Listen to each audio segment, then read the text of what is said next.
Olá pessoal, como vocês devem ter percebido, eu não sou a Laila, e sim o Jorge Nicola, e estou no lugar dela hoje para apresentar o Corneta Tricolor com Caio e Lucas. Vocês devem saber que o dia não é dos mais felizes, afinal de contas, a eliminação para o Corinthians, mas tem também boa notícia. A gente, depois de discutir a eliminação do São Paulo na semifinal do Campeonato Paulista, vai falar a respeito de uma boa novidade para o torcedor tricolor.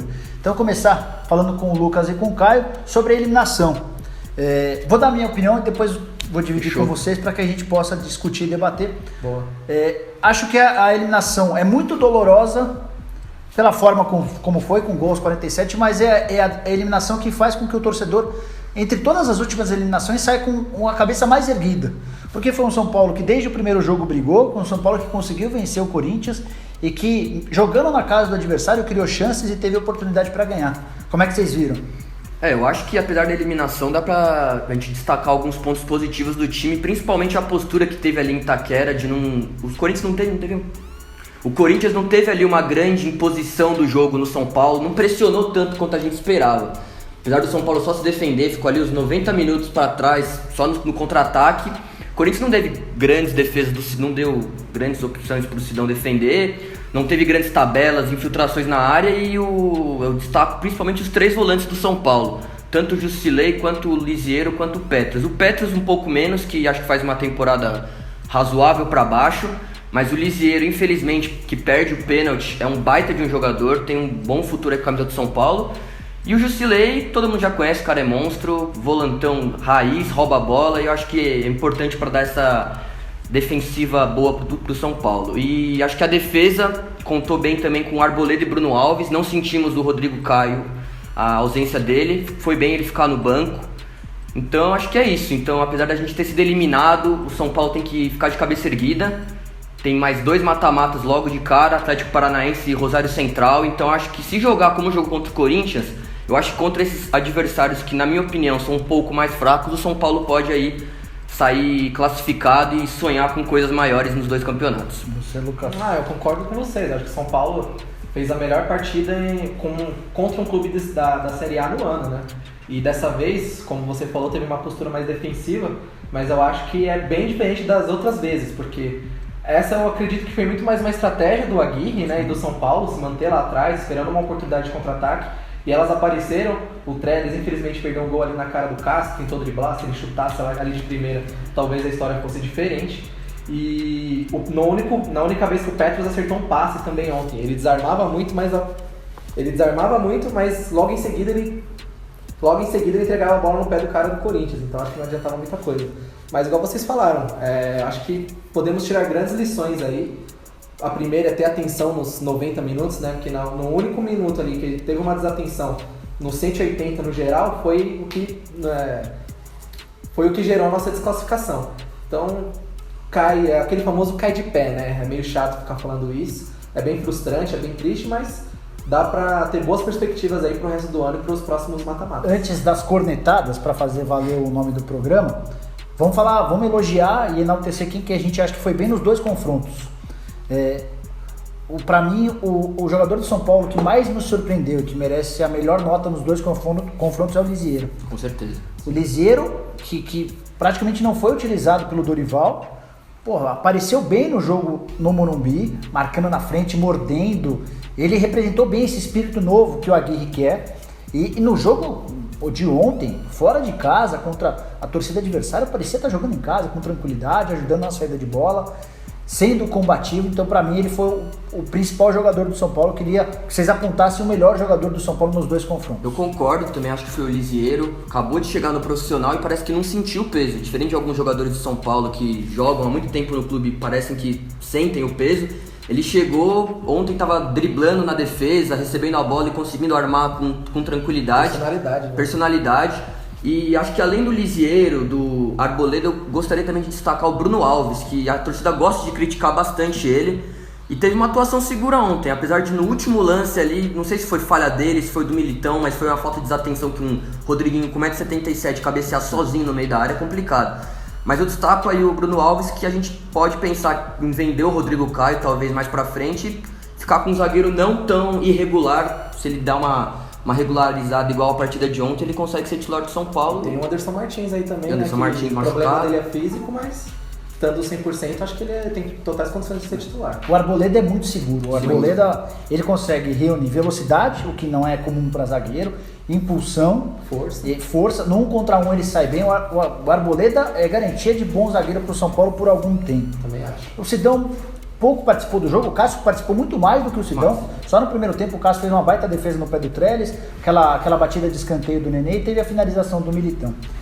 O Militão vai bem defensivamente, mas falhou no gol. Bruno Alves e Militão não podem perder no alto pro Rodriguinho. Pior que nem perderam no alto, né? Subiu sozinho. Foi uma indecisão, vai você, não vai ninguém. E o Rodriguinho baixinho aparece para fazer o gol no finalzinho do jogo. Aquele momento em que a zaga fica olhando a bola e não o jogador. E não pode. Qualquer técnico fala que a marcação tem que ser feita com a camisa, puxando, segurando, para você saber onde o cara tá indo. Porque você tá olhando pra bola, se você perde a referência do cara, você perde o jogador. Isso aqui em Itaquera é pênalti que ele fez, né? E outros jogadores que eu gostaria de elogiar. Acho que o Nenê fez bons jogos, 2 bons jogos. Não sentiu nem um pouco, chamou responsabilidade, finalizou, criou, incomodou, provocou.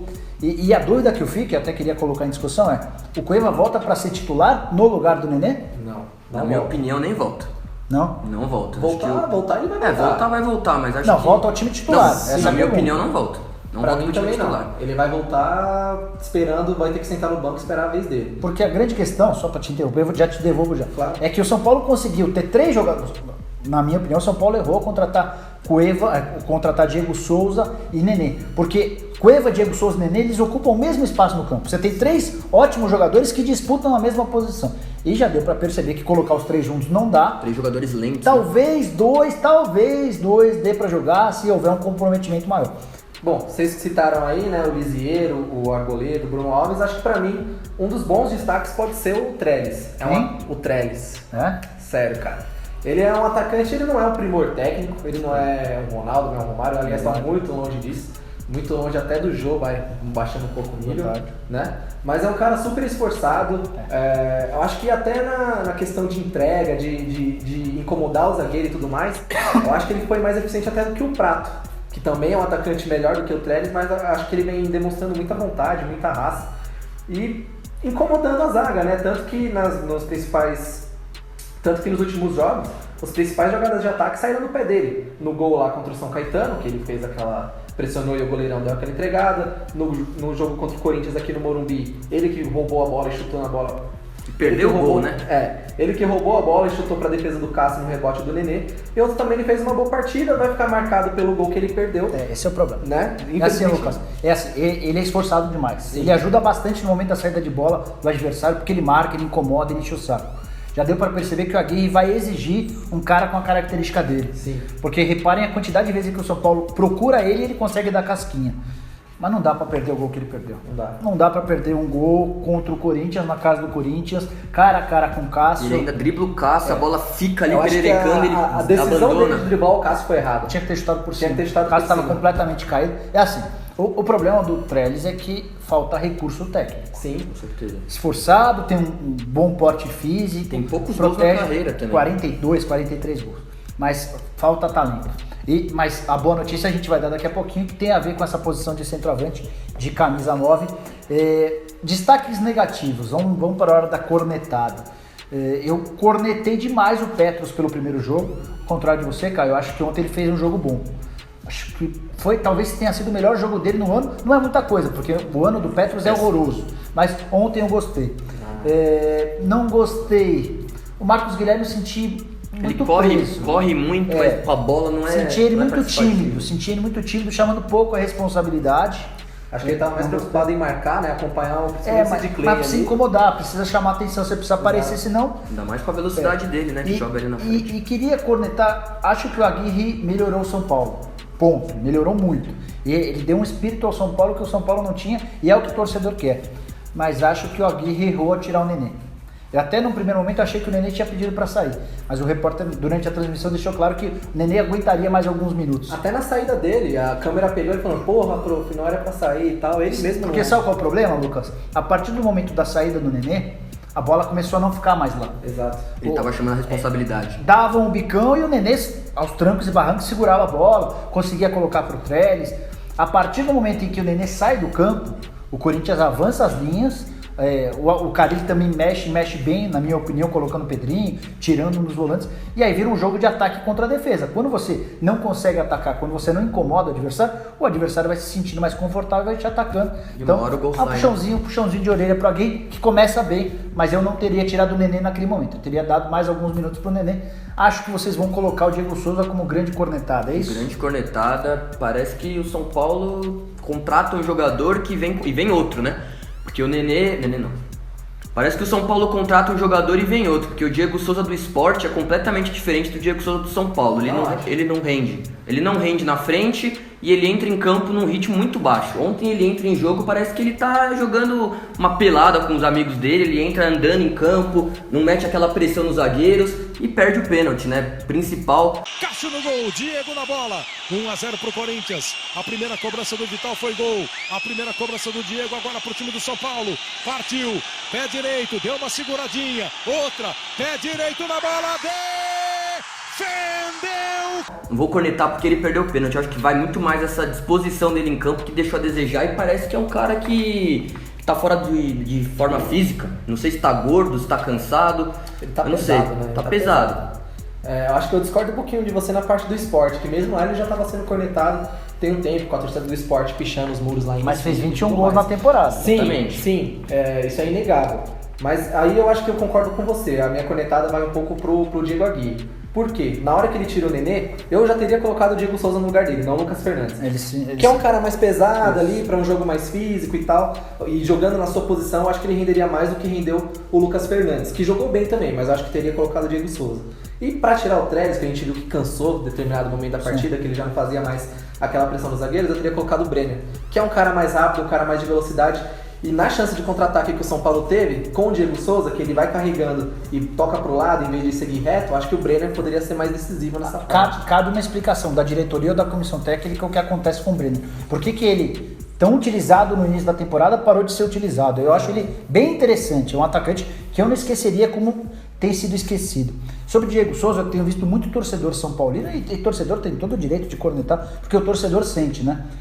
Muito torcedor São Paulino escolhendo o Diego Souza para Cristo, como grande responsável da eliminação. Alguns dizendo que ele não deveria bater o pênalti. Se ele não bate o pênalti, é aí que o torcedor São Paulino tinha que cair de cabeça. Ele é o camisa 9, 10 milhões de reais.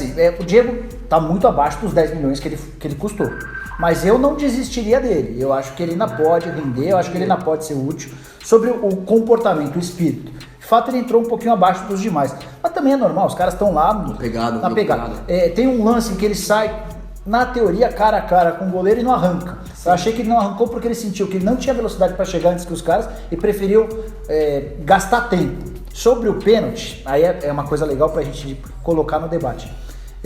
O Cássio e o Diego já treinaram juntos na seleção. E o Cássio disse depois do jogo que não sabia onde é que o Diego Souza ia bater e achava que não pegaria, porque o Diego bateu vários pênaltis e fez todos os pênaltis.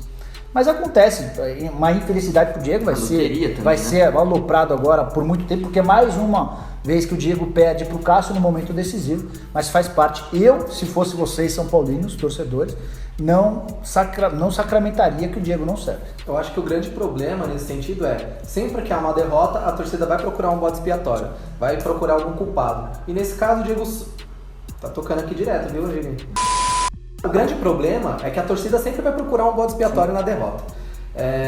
Não pode não haver culpados. E nesse caso, o Diego Souza é um cara que vem em má fase, é um cara que custou muito caro e não vem correspondendo às expectativas. E pra botar a cereja do bolo, perdeu o pênalti decisivo ali. Se ele não perde, o Sidão tinha pego e aí a gente estaria classificado e não teria ido para as alternadas. Então ele vai acabar sendo o bode expiatório.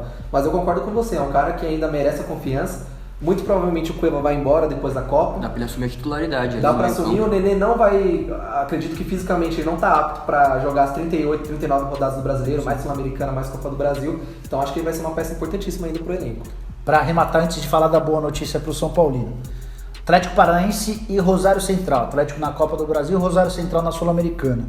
O que vocês acham que o São Paulo não pode repetir de erro nesses confrontos contra o Corinthians para ter vida longa, tanto na Copa do Brasil, que é a mais rica da história. Só o campeão ganha 50 milhões de reais. Se o São Paulo chegar até lá, ele pega 50 milhões de prêmio, com outros 17 milhões, são 67 milhões. O que o São Paulo não pode repetir de erro? Começando com você, Caio. Bom, eu acho que principalmente o que o São Paulo não pode cometer de erro é entrar coado na Arena da Baixada, porque vale lembrar que além do São Paulo nunca ter conquistado a Copa do Brasil, então já é um torneio que o São Paulo entra pesado em campo, o São Paulo nunca venceu na Arena da Baixada, foram 15 jogos lá com 10 vitórias atleticanas e 5 empates. Então eu acho que se o São Paulo entrar com esse clima de putz, nunca ganhamos aqui, sabe, defensivo, de novo com essa postura muito defensiva, sem jogar pro contra-ataque, jogar com velocidade pelas pontas, acho que o São Paulo pode sofrer com o apoio da torcida atleticana, que é bastante fanática, e com esse psicológico pesado. Então se o São Paulo entrar com essa mesma postura que entrou contra o Corinthians, mas soltando um pouco mais pro ataque, acho que o São Paulo tem capacidade para vencer o Atlético Paranaense de longe, porque em comparação com o Corinthians é 1000 vezes melhor tanto que o Atlético, e agora puxando para a Sul-Americana e o Rosário. Só que lá a gente vai pegar também uma pressão no Gigante de Arroyito, a torcida argentina é fanática, lá eles têm um bandeirão enorme, então acho que agora com Diego Aguirre, Lugano, São Paulo tende a ter um espírito mais copeiro, um espírito que serve muito para essas duas competições de mata-mata, tanto Sul-Americana quanto Copa do Brasil. Você, Lucas? Não, eu concordo com o Caio, a gente não pode entrar coado. Eu penso que a atitude que tivemos aqui no Morumbi no primeiro jogo contra o Corinthians deve ser a mesma que a gente tem que jogar na Arena da Baixada e também no Gigante de Arroyito. São adversários mais frágeis que o Corinthians. Eu acho que a questão de torcida e tudo mais não vai ser algo que vai ser um diferencial muito grande para o adversário, porque ontem jogamos aí com mais de 40 mil pessoas na Itaquera. Com certeza vão ter menos nessas duas partidas. Pode ser que tenha menos e aí a gente não sentiu o peso da torcida. Então eu acho que não pode ir com uma postura muito defensiva, tem que jogar, você vai deixar jogar, óbvio, você está jogando como visitante, mas você também tem que dar aquela espetada para provar que você está lá, que você não é bobo. O Atlético Paranaense tem jogado com o time titular e só em poucas partidas, são 5 na temporada, e o torcedor do Atlético está mais contente com o time sub-23 que disputa o Campeonato Paranaense do que com o time do Fernando Diniz, que passou sufoco em todas as fases de mata-mata da Copa do Brasil. Então o Atlético 5-3 no Tubarão. Com direito à virada no final, já havia passado 5-4. 5-4, já havia passado nos pênaltis na fase anterior, então o Atlético que chega com dificuldade. O Rosário Central, que 2 anos atrás foi um baita adversário ao Palmeiras na Libertadores, já não existe mais, é um Rosário mais fraco, mas é um time de camisa e um time argentino, então merece atenção. Bom, São Paulo também merece uma boa notícia. A gente trouxe com exclusividade no site spfc.net a notícia de que o São Paulo enfim fechou a contratação do Gonzalo Carneiro, uruguaio, 22 anos de idade, 1,91 m. É tido pela imprensa e por pessoas especializadas como a grande joia do futebol uruguaio. A informação que a gente tem é de que ele chega para passar por exames médicos nos próximos dias e assinar o contrato. O valor ainda não foi definido, não deve ser um valor alto, até porque o Carneiro tinha vínculo com o Defensor só até a metade do ano. Então o São Paulo se aproveita dessa brecha para trazer um jogador.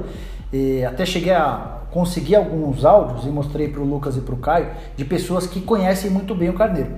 E os áudios são maravilhosos, de um cara que é a maior promessa do futebol uruguaio e um cara que deveria ser a maior venda da história do futebol do Defensor. Caio, a pergunta é, o São Paulo precisava de um camisa 9? Eu acho que precisa, principalmente porque o Diego Souza não é centroavante, então a gente só tem um, que é o Trellis. E como a gente... Tem o Brenner também. Tem o Brenner, mas que também não joga. Como ali muito como referência número 9. Então acho que o Trellis, por tudo que a gente já falou aqui, por não ser um primor técnico, acho que é importante trazer esse jogador, apesar de eu não conhecer o futebol dele, apesar de boas referências, eu não sei se é um cara bom, não sei se é um cara que vai chegar para resolver com a camisa do São Paulo, mas de repente se o São Paulo não for pagar muito, já que poderia pegar ele livre daqui a pouco, porque pode assinar o pré-contrato e tudo mais, se o São Paulo não pagar muito e ser um jogador que vai chegar, que vai ali com o Aguirre e com o Lugano comandando por cima, ele conseguir se adaptar ao time de São Paulo rapidamente, acho que é uma boa negociação sim, justamente por ser um centroavante que dizem ser rápido, ser alto. Então vamos ver, vamos esperar para ver se com a camisa do São Paulo ele rende e dá umas alegrias pra gente que a gente tá precisando, né? E você, Lucas? Eu também acho, mas desde que seja um cara que chegue para resolver. A gente já tá cansado de chegar cara meia boca aí, daqui 6 meses no final do ano, o cara vai embora, a gente não vai sentir a mínima falta dele. Então, se as referências dele forem concretas mesmo, ele vir aqui e mostrar em campo tudo isso que está se imaginando, inclusive você pode procurar no YouTube lances aí do Carneiro, é um cara que parece que joga muita bola, que vai dar muita alegria pro torcedor. Mas no YouTube também não iam ter... O YouTube ele dele, mente, né? O YouTube ele mente, aquela tal do DVD, até o De Federico tem um DVD bom. Mas se ele corresponder a todas as... se ele corresponder a todas as expectativas que o pessoal do Uruguai coloca nele, a imprensa uruguaia, enfim, inclusive a nossa comissão que contratou, acho que tem tudo para ser uma excelente contratação.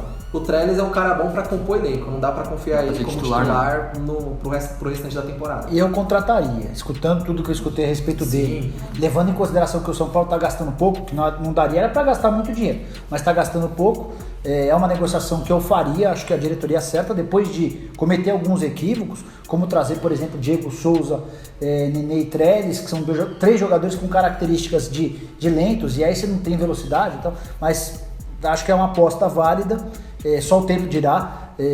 A informação importante é de que o problema do Pubis, que o impediu de acertar com o Grêmio em janeiro, de acordo com o fisioterapeuta que está tratando dele, esse problema já está resolvido. Então, na teoria, o Carneiro chega para fazer uma pré-temporada, iniciar os trabalhos e estar à disposição do Aguirre logo. É uruguaio, assim como treinador, tem o Lugano como referência e o histórico de uruguaio, jogador uruguaio com a camisa do São Paulo costuma ser muito bom. Lembrando que tinha concorrência de rivais dele também, né? O Grêmio estava interessado justamente por esse problema do Pubis aí, pelo menos é o que dizem, a negociação não foi pra frente. E o Corinthians também chegou a se interessar caso ele não fechasse com a gente. Boa. Então, pela concorrência aí, também é um indício que o cara pode ser boa coisa. Bom, o Corneta Tricolor tá chegando ao fim, espero que vocês tenham gostado. Fiquem à vontade para cornetar, participar e esperar os próximos vídeos. Esperamos que com melhores notícias para o São Paulo, principalmente dentro de campo. Até mais. Valeu, galera.